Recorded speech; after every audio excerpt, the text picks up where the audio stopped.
What is going on, everybody? Welcome back to another episode of Off the Bench. Of course, I'm DeMarcus, and as you can see, I got a special guest with me. My boy Ty, he just got engaged, so congratulations to Ty on getting engaged. But I got my man Ant, man, with me. What's going on, Ant? Not much, man. I appreciate you having me on. Hey, man. It'll be fun. How's your day been going so far? It was good. Worked this morning. Yeah. Studied up on some things. Okay. And, Yeah, I sent you over some topics so that way you felt good about what we were talking about today. So basically, we got quite a bit to talk about. So let's just get right into it. Well, first thing I'm gonna go off of breaking news. We're gonna talk about football first. I know on the first list we had basketball, but we gotta talk about the elephant in the room. New York Jets. The Jets They finally finalized the trade for Aaron Rodgers. So let me get your feedback on what do you think about the trade? Who do you feel like won in that trade? I guess we're gonna find out, but I feel like they gave the mansion, the car, the babies, everything away for that. You don't like what they gave up? I mean, 65% for a potential first round pick. Aaron Rodgers is gonna play 65% or more. Yeah, of course. He had 2 first rounders. Yeah. What did he give in the second rounder? Yeah, they got the 13th pick in this draft. They got a second round pick in this draft. Possible 2 first number 42. rounders. Yep, possible 2 first rounders. They got a 6th pick at 207, and then of course in 2024 conditional second round pick. Yeah, I think it's a lot. Okay. Now, we'll see. Yeah. I mean, Aaron Rodgers is good. Well, I mean, I think with them trying to rebuild around Jordan Love, of course, he's gonna need pieces. So in the eyes of the Packers, I understand why it's like, okay, we got to make sure that we have the capability to be able to provide him with all the pieces that he's going to need moving forward. Since we're really kind of scrapped right now because we don't have a wide receiver, they really don't have a running back. No, offensive line's okay. Yeah, defense is decent. We're talking about the Packers. Talking about Packers. Yeah. Defense is decent, but they need to try to revamp that offense because they pretty much lost everything now with Aaron Rodgers. I think the Packers got a steal on this. Yeah. So, and then on the New York Jets side, I feel good for them just because now they have that last piece they were missing, which they felt like was their quarterback. Yeah. They felt like Zach Wilson wasn't getting the job done, which I've talked to Ty and told other people. I just truly believe the man hasn't been really equipped with the right teaching to be able to be a good quarterback. Yeah. But I think now him having Aaron Rodgers there, now he can kind of learn from him a little bit. Hopefully. That's true. Hopefully he learns something from Aaron Rodgers. And then once it's time when Aaron Rodgers decides to finally hang it up, now he's learned enough to where he can take over.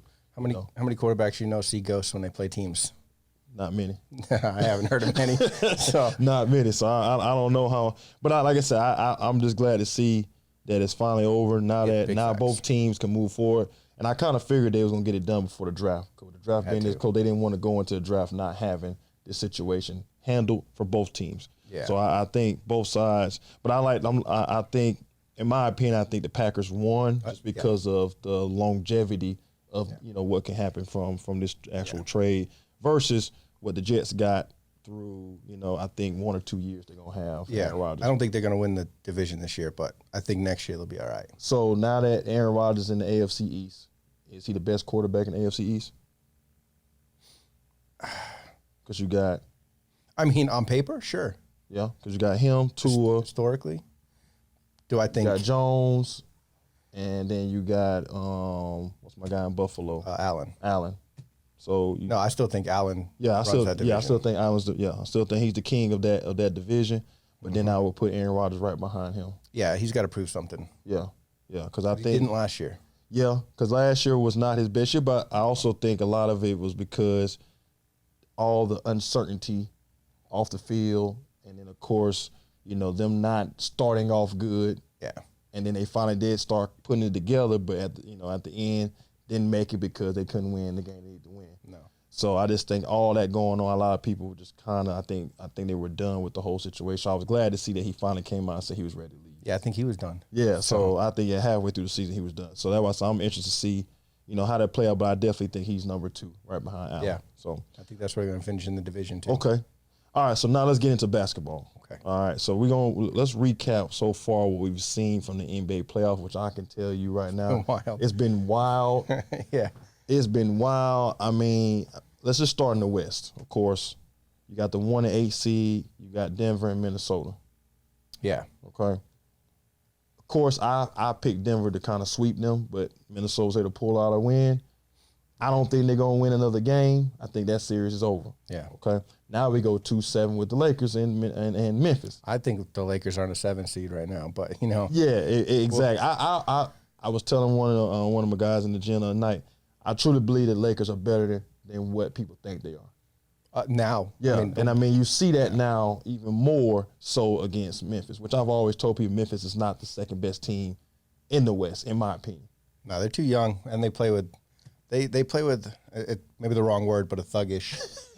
Like they have a very very, you can tell. Yeah. They went into the series trying to intimidate and that's the issue because none of them are intimidating. None of them are thugs. So to even try to present themselves to the NBA as that Detroit Pistons bad boys type team.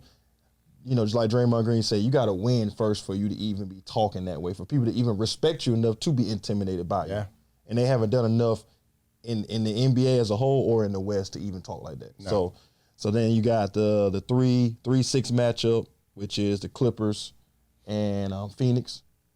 Yeah, that's Phoenix all the way. Yeah, I think Phoenix got that wrapped up because now with Kawhi and Paul George out, I mean, I love what Russell Westbrook is doing, but it's just not enough. Not enough over there. Yeah. And then, of course, you got the 4-5 matchup, which is the 3-6 matchup is the Warriors and the Kings. That's a good one. 4-5 is Phoenix and Clippers.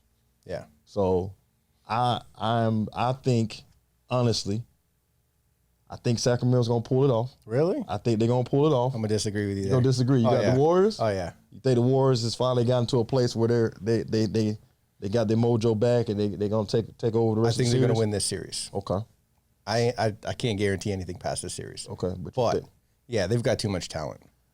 I don't know, man. I just think De'Aaron Fox, man, he has showed me a lot in this first round playoffs. True, but he's not playing tonight. He might not play tonight. He might not play, because he got something going on with his finger. He fractured the tip of it. Yeah, so if he don't play, then it's no chance of them winning if he don't play. Because I like what Malik Monk is doing, but he can't do it by himself. You got to have De'Aaron Fox out there. So if he's not playing, and that's another thing I've noticed in these playoffs too. There's a lot of just unexpected injuries just happening. Because normally by this time of year, through all the resting and all the sitting and not playing, guys are ready. Especially young teams. Yeah, guys are ready for this moment, and to see these injuries with Giannis, to see these injuries with Kawhi, with Paul George, now with De'Aaron Fox. Jimmy Butler hurt his back, but then he ended up playing and going. We'll get to that. We're gonna go on the East side. We'll talk about that performance. So I'm just really shocked by the injuries that we're seeing so early in the playoffs. Normally you don't see that to kind of closer to the finals, and all that. So they are throwing their bodies a lot more. I mean, it's the playoffs. Exactly. So in the referees, which we're gonna talk about too. Referees are allowing more, physicality in the game, which I love to see because basketball is that. Yeah. When you talk about really competing for a championship, so we'll have to wait and see as the playoffs continue. But I'm liking what I'm seeing. So we say Phoenix gonna take care of the Clippers. Yeah. Listen, I don't see Phoenix losing to anybody. Really? So you think Phoenix coming out the West? I mean, if Durant plays the way he usually does. I mean, I don't see anybody beating them. Okay. It'll be close games, but, I mean, the talent on that team is it's stacked with Ayton, Paul, Durant, and then what's his name? But they don't have Booker, but they don't have no bench, though. That's their problem. True. They don't have a bench. And to me... I didn't say they were going to smoke everybody. Yeah, to me, I think, like I said, I just don't know how they can keep up with Durant, Booker, and Paul playing these extended minutes like they're playing. Durant hasn't played much. Well, he took an extended break, so he might. So I'm saying that I'm saying he might be all right, but Booker playing these heavy minutes and then Coach Paul in his older years playing 40+ minutes, I just don't know if that's sustainable. It's true for them to win a championship when you're talking about getting through this gauntlet, in the playoffs for the West, and then of course beating whoever comes out the East. On paper, they look like they should win it all. Exactly. Okay. All right. So let's transition to the East. So of course you got Milwaukee playing Miami, bro. And I'll tell you what, playoff Butler. Yes. He said that's not a thing. Bull crap. He said that's not. Excuse me. He said that's French. He said that's not a thing, but I'm with you. Yeah, playoff Butler, man. You don't hear Butler's name one time in the season. Playoffs come? No, it's everywhere. Crazy because he understands the moment. He flips the switch. He understands. He did the same thing in Minnesota. He did the same thing in Philly, and Chicago, and now in Miami.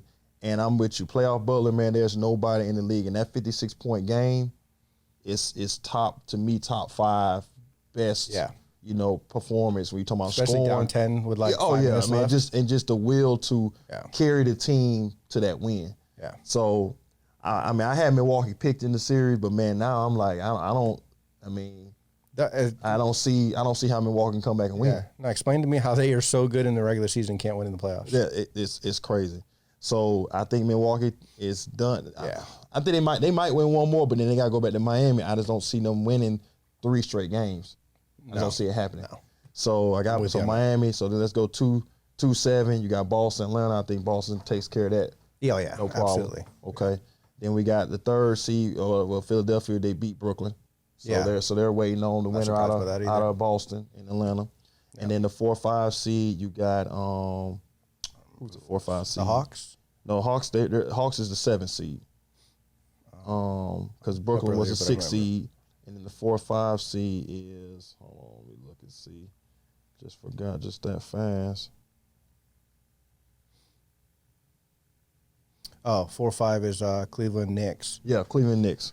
So it's just been a good series so far. Been a good series, but I think the Knicks got that one too. Yeah, I mean, the Cleveland's young. Besides their one pickup. Yeah, and Donovan Mitchell, and Darius Garland. They're doing everything they can do to try to win. But like I said, I just don't think they're getting the best out of the other guys. No, that's necessary for them to win, especially on the road. Yeah, because you need that from them more than your stars to be able to pull out these games. And that's what New York is getting outside of what Cleveland's getting. Yeah, I see that. That's kind of an irrelevant series almost. It's kind of lost behind everything. I was watching. I forgot what game I was watching, and Charles Barkley, TNT halftime, he said he turned the game off because he said it was such a boring game. Yeah, and it's not compared to all the other series. It doesn't have that theater that everybody else is having in there. Like I said, Mitchell's the biggest name on both teams. Exactly. Really. So I love Jalen Brunson. I think he's one of we're gonna talk about him a little bit later, but I think he's so underrated and kind of looked over with his talent. And he's really putting it on display now in the playoffs. But yeah, it's not teams full with big names. So that's why I think they kind of get looked at the way they do. So all right, so we got New York. I think I got New York winning that one. All right, so let's move into the next topic, man. Let's talk about difficulty for players in the NBA. We're just talking about guys not performing their best. Mm-hmm. What do you think? And is some of the causes to why guys, they can go home, play just fine, but then get on the road and can't do anything. What do you think? What do you think are the causes of difficulties for a lot of players? Well, it's got to be jet lag. Yeah. Especially in the playoffs. Yeah. You get 1 day break. Yeah. On top of that, you're traveling. Yeah. So you got jet lag, all of that travel. Limited. Then you got to practice. Yeah. It's just not a lot of time. So you think it's limited rest and limited availability to kind of get yourself ready to play. Yeah. Okay. Which, who wants to wait 3 days between games? I don't. No. So I get it. Yeah. But my thing is with that is, okay, so what's the difference? In the regular season, they're traveling even more. They're having, 3 or 4 games a week. So, but they're able to perform just fine in those games. But then when they get into the playoffs where it really counts, I think a lot of just the overwhelming pressure behind these games versus in the regular season where it's like, okay, if we lose 2 or 3 games in a row, we got enough time to recover. Yeah. I just think the factor of that they can't recover if you lose the first 2 games. Yeah. I think that pressure starts to become a lot for a lot of those guys. And then the media starts to really rag on, what they're not doing for the superstar who's on their team. I think that's a contributing factor too. Yeah. That's why I love the playoffs because you get the best out of players, but at the same time, you also get to see the teams that are just lacking the talent. Yeah. Like you got to turn it up too. Yeah, exactly. Like a Minnesota Timberwolves, you just see that they're lacking all of the different spots they need in order to be able to win win the West and of course win the finals. So that's one thing on that. So let's staying in this whole topic. My mindset came out. So do you think the bubble counts? I mean, I think so. Because I got into a heated argument with people about this. Really? I don't count the bubble.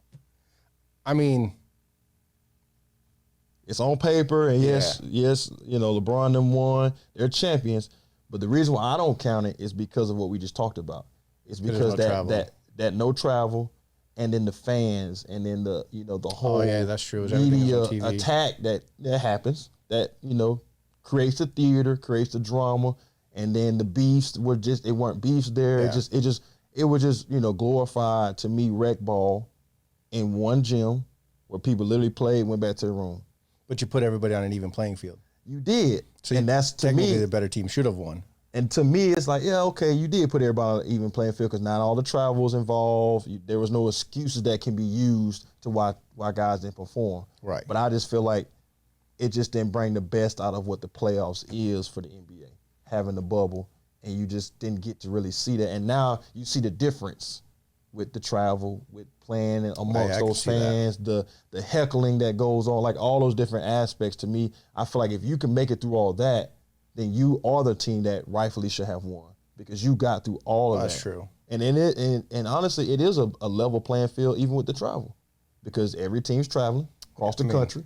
Every team has a ruckus home base fandom, and then of course everybody got to go on the road and deal with those type of fans. So that's why me personally, I'm just like the bubble. I'm on the fence on it. So I could care less. I mean, what I look at from that bubble was probably one of the greatest finals we've watched in a long time. Wow. You tell him that? Wow. Listen, that Butler performance he put on, you telling me wasn't against the Lakers, who were big time underdogs against big underdogs. I will give you. It was a great performance from Butler, and Miami even making it there. I never had them making it, so them even making it there was an accomplishment. But I don't want to say it was a good finals. It was a good finals, but I can't put it in there. Maybe grace is the wrong word. Top really 10 good. Or top 5 like finals. I saw a lot better finals than that. I had a good time watching that. I thought it was great. Yeah, I mean, like I say, as a basketball fan, I enjoyed it just because it's just basketball. Yeah. But to me, as just a fan of the NBA and what postseason is, because me and Ty talked about this on the last episode, like what's the best postseason? And to me, there's nothing that beats the NBA playoffs, the MLB playoff, October, and then of course NFL. Like those three, to me, those are the top 3 when you talk about postseason. Because the drama, the theater, all the greatest, great players that come up in big moments, have big moments like Butler having 56 points, and just to see the will of these players, just nothing that beats that. And I just feel like the bubble didn't give me all of that. Yeah. It did give me a good finals, and Jamal Murray had some good moments, but it just didn't give me all of what I want. So that's why I don't really count. Think of it this way: if you're not an absolute hardcore NBA fan, name some teams that was in that playoffs. That's true. I mean, I know it was the Lakers. Yeah. And Heat in the finals. Yeah. But most people can't be like, who did the Heat play in the second round? Yeah, that's true. Yeah. Like, if it's not that memorable, then obviously. I mean, even with football, it didn't matter what sport it was during that whole. Just wasn't as good. No, because NFL was the same way, seeing all the fake, it was ridiculous. Fake fans and stuff. No. It was, they tried hard with all the and I get it. Stuff. And I get it. You want to try to bring the human aspect to it, but it wasn't nothing like it. And I mean, every sport got impacted. So I think everybody can say none of those postseasons was as good as they've been these last couple of years. No. So, all right. So let's transition to a particular player. Does Kevin Durant? Do he get enough respect in the NBA? De'Aaron Fox is playing tonight. Oh, he is? Yeah. Okay. So, Breaking news. Breaking news. You heard it here first. Heard it here first on Off the Bench. 5 minutes ago. Yeah. So does Kevin Durant, did he get enough respect in the league, you think? Yes and no. Okay. I think he is going to a lot of super teams. It's the way a lot of people would describe it. Okay. So when he left, technically you could say he's been on a super team since he started. Yeah. Because with him, Westbrook, OKC would have realized what they had. Yeah, that was a super team. Okay. And then he went to the Warriors. Yep, super team. Okay.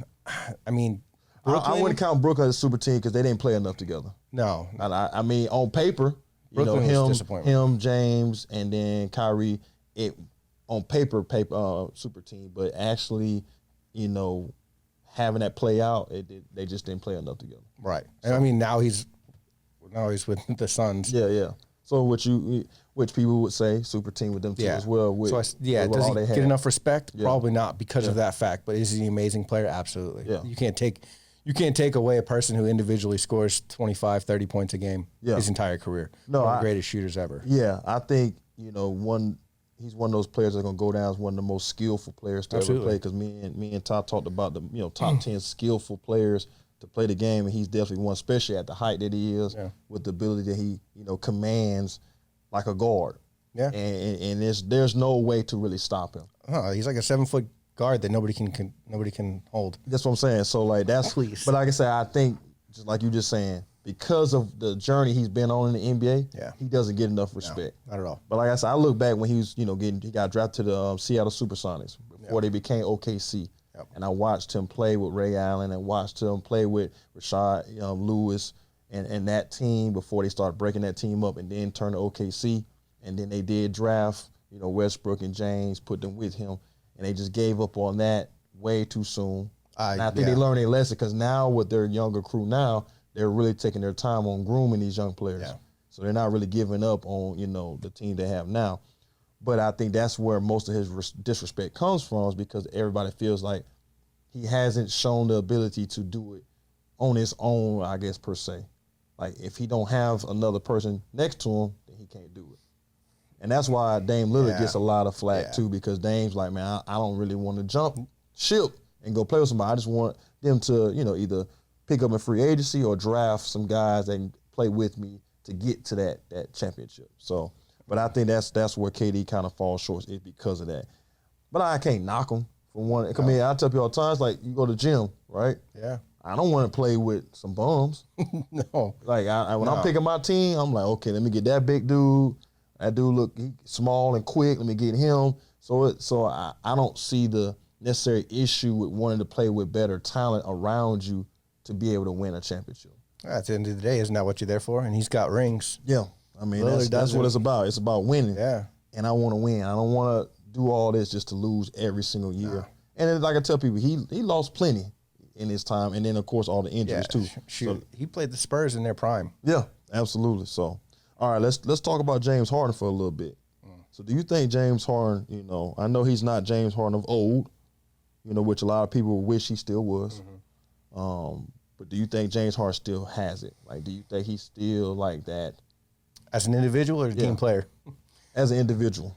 I think he's good as an individual player. Yeah. I think he's James Harden. He's going to be able to shoot, drive, do what he wants, get foul calls all the time. But the problem with him, we talk about the OKC big three, is that him and Westbrook are poison, in my opinion. Okay.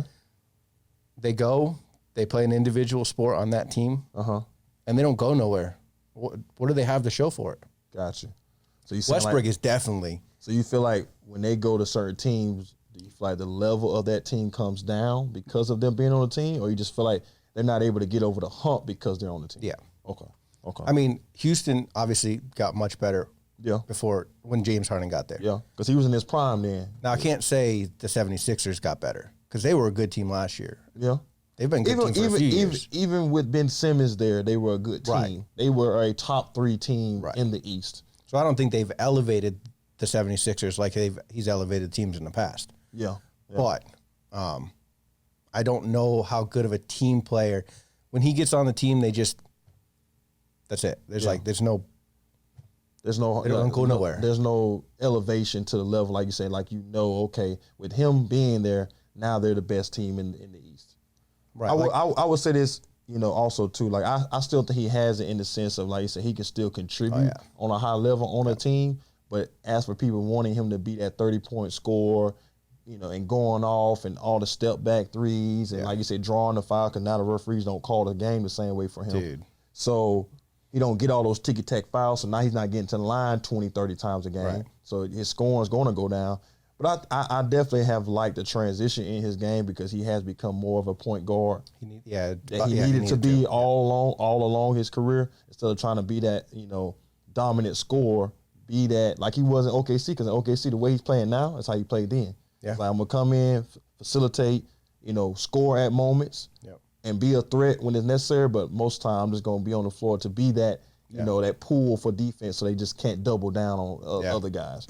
So I think he still has that in him, but the days of him being this elite scorer, of scoring 30-plus points a game, 50, 60 points nights, I just don't think he has that no more. No. And I don't think he feeling needed because they got Embiid for that. So, which, they in trouble. He may have elevated Embiid's game to get him to that MVP status now. So, which I think he should win it this year. But Joker, he playing good too. I can't lie, he is playing good too. But I think Embiid should win it. But I won't be unhappy if Jokic wins. Honestly, you can't be mad if either one of them. Either one of them that's a candidate you can't be mad about. No, not this year. Let's talk about Dillon Brooks versus LeBron James. Yeah, what do you want to talk about? So, it was hard for me to put this on the topics, but I put it on there because I know it's something that's going on right now. Yeah, which I don't think there is no Dillon Brooks versus LeBron, because we all know that LeBron James is a tenfold better player than him. You saw what they put on the Jumbotron, right? No, what happened? They put all of LeBron James stats: 4-time MVP, 18-time All-Star. And then put Dillon Brooks zeros all the way down. Like, look, man, I had a guy in the gym the other day trying to tell me how much of a great player Dillon Brooks is. Now, don't get me wrong.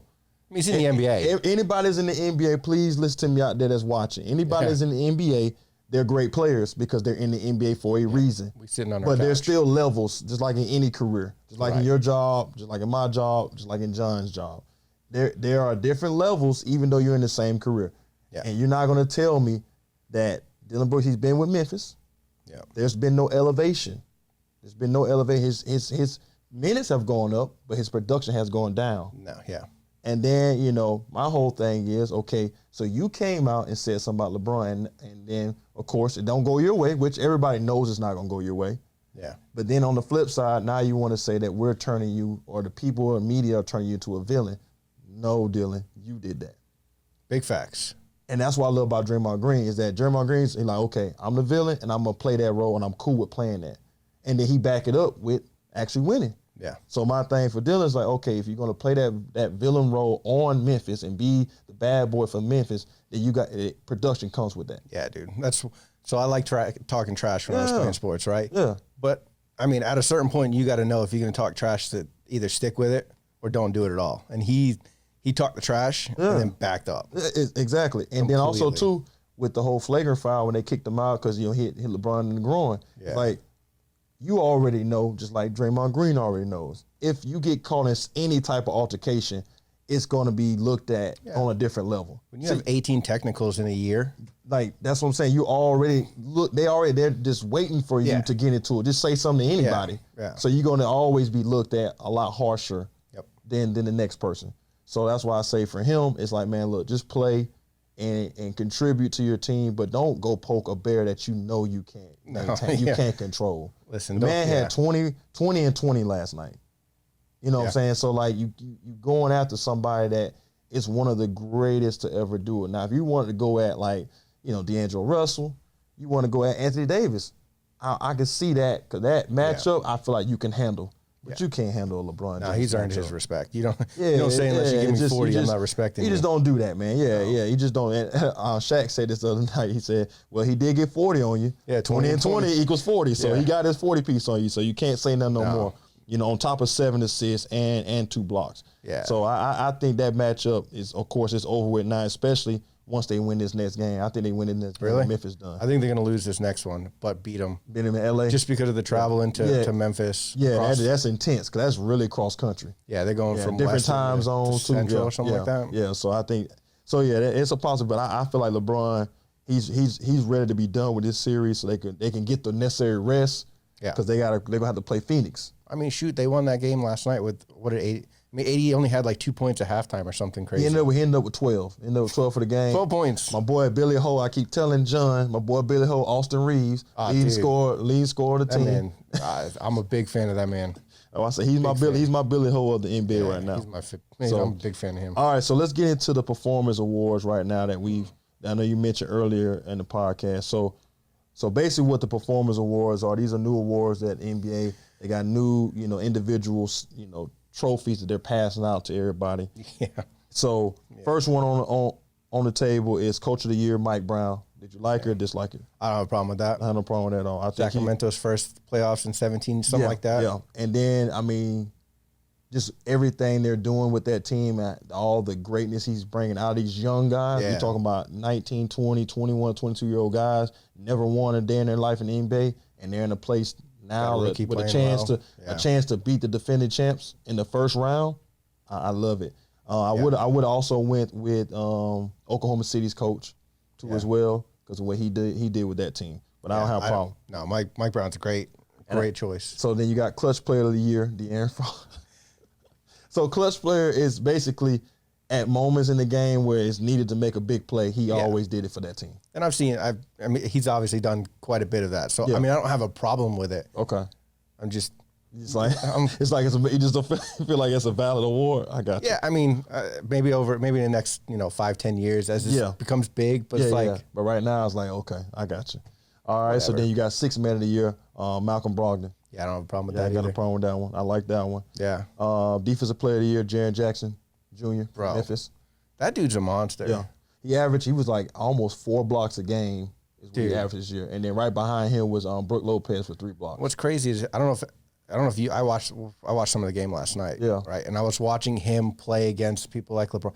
He just looks gigantic. Oh yeah. He's one of those phenomenons, man. Like say somebody at his side with his foot speed, his ability to guard a small guard all the way up to somebody his size. Yeah. He can guard all 5 spots. Love that one. And I loved him being, Defensive Player of the Year. All right, so it hasn't been announced yet, but of course you got the MVP. You got Giannis, Embiid, and Jokic. Who do you think's going to win? If I put my money on it, I would go with Embiid. Embiid, okay. All right. But neither one of those picks is a bad pick. No, dude. Okay. There's no way. Yeah, I'm with you. I think this year Embiid done enough on the Sixers to win the MVP. But like I say, if he does, I'm not mad. All right, so then you got Rookie of the Year. You got Paolo Banchero. You got Walker Kessler, and then you got Jalen Williams. Oh, it's Pablo. Yeah, Pablo. Yeah, Paolo is a no-brainer. He came out of college good. He's a no-brainer. Yeah, he's a no-brainer. All right, then you got Most Improved Player. You got Jalen Brunson. You got Shea Gilgeous-Alexander, and then you got Larry Malarkey. Even with that one, they're talking about Malarkey getting it, which I don't have a problem with. I mean, that team lost everybody. Yeah. And he stepped up big time. Yeah, he did. Yeah, became an all-star. Like 25 points a game. I think Shea's my pick for me as for Most Improved because, like I said, they go up. I mean, his scoring, I want to say he jumped to like 8-9 points in scoring. Yeah, scoring almost 30 points a game from when he was barely scoring 20 last year. Yeah. And then just his dominance on the floor and his ability to get anywhere on the floor to get to his shot. And then just his passing, leadership, I just think Most Improved. And then, of course, their wins went up because of him. So yeah, I mean, with that and the MVP, I don't think you're going to have I think you're going to go wrong. You're not going to have a negative feedback if you pick the wrong one. I wanted to add one that's not an award that's going to be handed out, but this is where I put Jalen Brunson. He's he's my pick for most underrated player. Because it was him or what's my guy from Milwaukee, the point guard. Brogdon? No. Brogdon. Oh, shoot. I just had him up too. Hold on. I don't remember who I was looking at. But yeah, that's what for me was my most underrated player because Drew Holiday. Drew Holiday.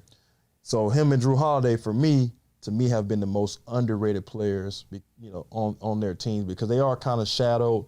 Like with New York, Julius Randle kind of shadows Bronson a little bit, but I think now everybody's seeing these playoffs is really Jalen Brunson's team more than it is Julius Randle's team. And then on Milwaukee, of course, everybody know Greek Freak is the man. Yeah. But then who is the next man? It was for a little while Chris Middleton, but he's been injury prone here lately. So I feel like Drew Holiday has stepped up and taken that number 2 spot on that team. No, and without him, I just think I don't think they're as good without him on the floor. Yeah, there's a couple of them. Even Seth Curry, you can put him in that. Yeah, absolutely. So I was thinking like one that's kind of not.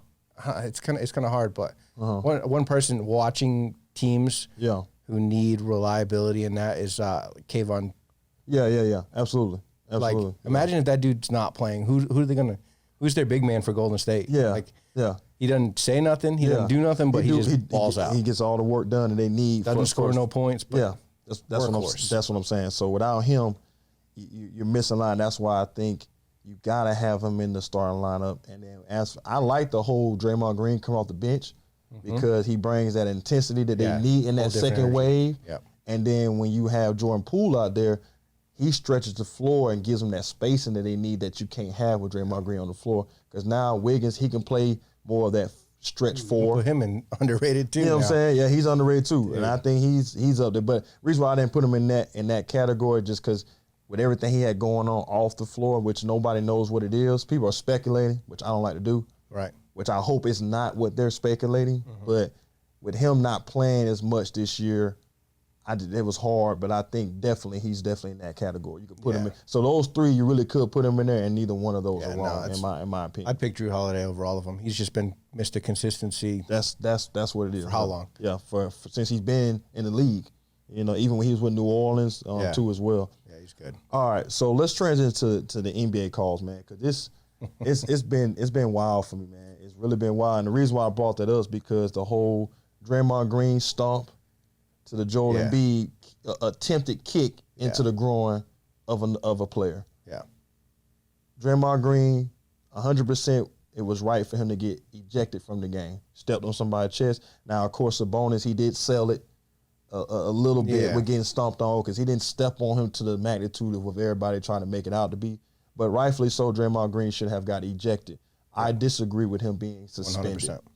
Because if we're going to say, okay, everybody's, if his past, things he did, grievances, all the texts, all that stuff, okay, so let's fast forward over to Embiid.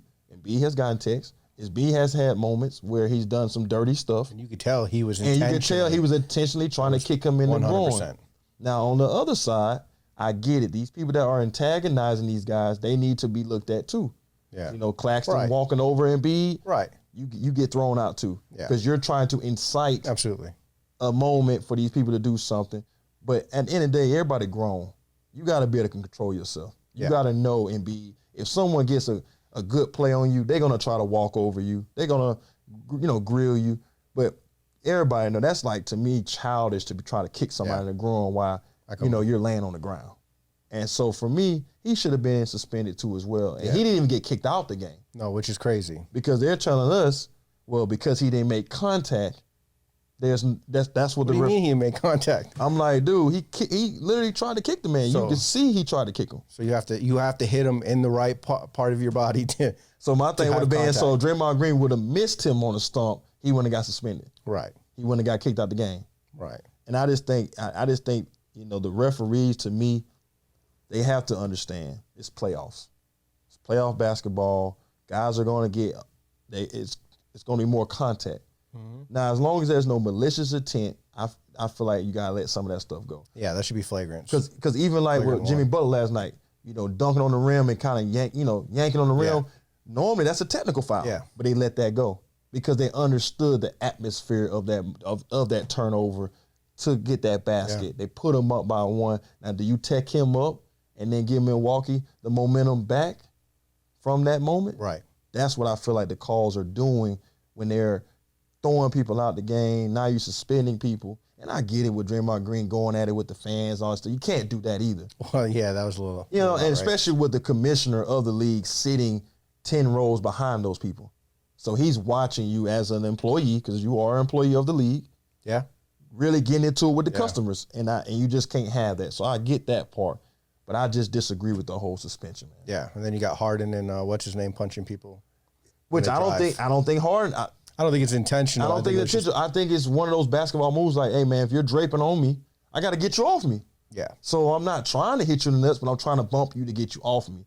And you're going to try and tell me that's more egregious than what Embiid did? Yeah.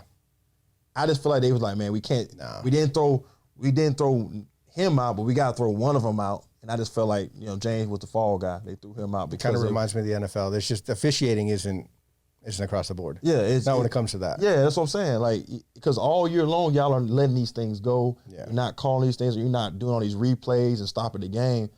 But then in these moments, when we want the stars even more out there on the floor, you're messing up opportunities for them to be on the floor. And I just don't agree with that. And I just really hope the NBA can kind of look at that and understand that, man, look, there's going to be emotion in this game because every win matters, every loss matters. Yep.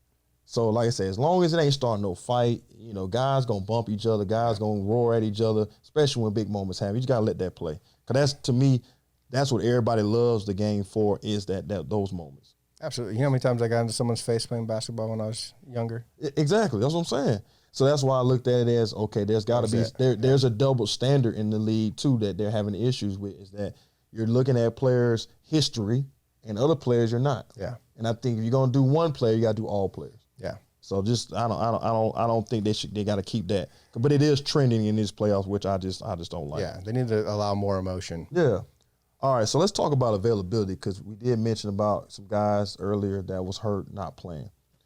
And I also I came across a segment this week where they were talking about, superstars and being basically a superstar bust. Mm-hmm. And Kawhi Leonard was one of those names brought up and saying he's one of the worst superstars ever. I don't agree with that. I disagree. I don't think he's one of the worst superstars ever. I feel like there's a handful of other guys you can look at. But it brought to my mind, it's like, okay, he don't carry that title for me, but he do carry the title of not being available. Yeah. So what do you think, or how important do you think availability is for a player? I mean, it's hard. Yeah. For me, because I understand both sides. Okay. Because we both played sports. We understand. Yeah. So as a fan, obviously you want to go and see him. Yeah. On the opposite side, as someone who's played and understands the injuries. Like, it's just it's one of those. It's tough to decide and lean on one way or the other. Yeah. Because if I'm going to spend hundreds of dollars, I want to see him play. Yeah. Don't want to go there. And I don't want him on the bench. Yeah. Don't want to go there and then, like I say, you're literally sitting there in your popcorn in your seat, and then it comes across Jumbotron, he's not playing. Yeah. So I agree with you, because like I said, I've dealt with injuries. From my knee to my ankle, lower back stuff. Yeah. So I get it. If you're physically hurt and you just cannot perform, I 100% agree that you should not play. Right. But it gets to a point also too, for me, is like, me and you, we didn't have, the type of doctors and the type of care that these guys have. Playing 25 years. Yeah, you know what I'm saying? Yeah. So, and playing 25 years, outside and in conditions that are, hurting us more than it's helping us. Yeah. So to me, it's like, okay, I get all the injuries, but at some point, you got to be consistent availability for not only just for the fans, but for yourself and for your team that's looking at you as the man to take them to the next level. Yeah. And I think that's important. Guys got to be available, man, because, I don't go to many NBA games because of, they rest a lot, and then the injuries and the way they do it, at least with the NFL, like, going into to Sunday, so-and-so's not playing. Yeah. They literally don't release. Right. Looks like you just found out 10 minutes ago. They literally don't release until people are coming into the arena that this person's not playing. That's like that reporter who turned around and asked the player if he was playing. He was like, nah. Yeah, that's what in live TV. That's what I'm saying. Okay. Like, that's why I don't like it, because, like, say, me personally, when I go to games, I like to sit in a nice seat, and that costs money. So to pay that money and then find out that 4 or 5 guys I came to see not playing, it bothers me. Yeah, if you're a healthy scratch, there's a problem, in my opinion. Exactly. So that's why I'm like, man, on these off seasons, guys got to take care of themselves, especially if you've been hurt 2 or 3 years in a row, and now it's your 4th year coming off of an injury. Mm-hmm. To me, like, how are you not ready to play? Yeah. What have you been doing? Sounds like someone who plays for New Orleans. That's what I'm saying. Like, it just doesn't make sense to me. So, and I know we don't get to see the backside of everything and hear those stories, but it's just discomforting to continue to see these great players not be available for the fans, and just not be available just for the sport, because that's what everybody wants to see. They want to see those people. So All right, man. So the last topic we're gonna talk about before we get out of here. So, do you know about this kid over in France, Victor Wembanyama? Yes. Okay. Have you seen him play? I haven't seen like a full game, but I've seen highlights. Seen enough. Yeah. All right. So he just declared he's gonna go into the NBA draft this year. You think he #1 pick? No. What? Listen, he's 7 foot. What? 7'1"? So 7'2". So he is different sources was. I've seen some sources say 7'5". I've seen some people say 7'4", 7'3", 7'2". Either way, he's over 7'1". I think the kid is probably. And he's tall. He's good. I think he's really about 7'2". They say he got an 8 foot wingspan, but you don't think that Victor is going to be #1 pick? No, I think he's going to be #1 pick. Okay. I'm about to say because you just said no. All right. You said is he a #1 pick? Yeah. Is he a #1 pick? You say no. I think he needs to put some mass on. Okay. There's some. We'll look at Jalen from Memphis. Yeah, that's a big dude. Yeah, who's not going to just get backed down because you're 2 or 3 inches taller than him now. I agree. Yeah. So that's my fear. Everybody who's been extremely tall, Yao Ming, they were good for a while, but and then Chet Holmgren, he just had an issue with his foot. He's tall and skinny. Yes. So I agree. That's my fear. I agree with you on that. That I think sustainability. I think he is a #1 pick because to see him, he's basically doing what Kevin Durant do at 5 more inches tall. And the skill set and the potential of him. Bless you. The skill set and potential of him says #1 pick for me, and that's why I think he is a #1 pick. Yeah.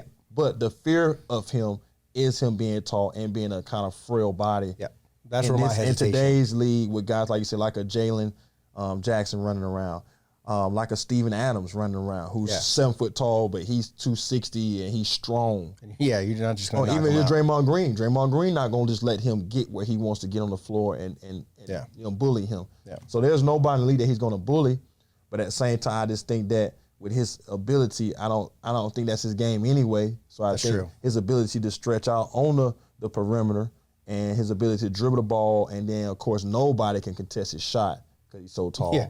I mean, if he stays healthy, yes, 100%. Yeah. I mean, he's phenomenal. Because the same thing like with Greg Oden when he knee problems. So barring any injuries, I see him being just fine in the league. But definitely we could say that about Pablo too, though. Yeah, he definitely a unicorn, man. I've never seen, and it's like you said, it's every year you're seeing more and more players like him come out, especially from across the water. I don't know what they're doing over there, but you got more and more guys that 7 foot tall that are guards. Yeah. So I'm rooting for him. Yeah. So I think scares me, but that's about it. So I think he's gonna be good in the NBA this year coming up, because everybody gonna want to see him. Yeah, big facts. That's why I think #1 pick too, because of the big ticket factor and the hype behind him. So no, I get that. I think he is gonna go #1. Yeah. So well, man, Ant, man, I want to thank you, man, for coming on the podcast, man, being on here with me, man. And I know you were nervous about being on here like everybody that comes on, but you did good, man. I'm glad to have you on. Yeah. But we want to always thank y'all for watching. As always, make sure y'all like, subscribe, follow us on Facebook if you're watching us here on live. Follow us on our page so you keep up with more episodes that's coming up. Also, comment down below. Let us know what you thought about today's episode. And as always, we'll make sure to implement that on the next show. Follow us on all of our other social media platforms too. Help the channel, help all the platforms grow. But until then, y'all have a great day. We'll see you on the next one. Peace. Hey, man. That's good, bro. You did good. I can't agree with you on everything. Yeah, you got to do it that way.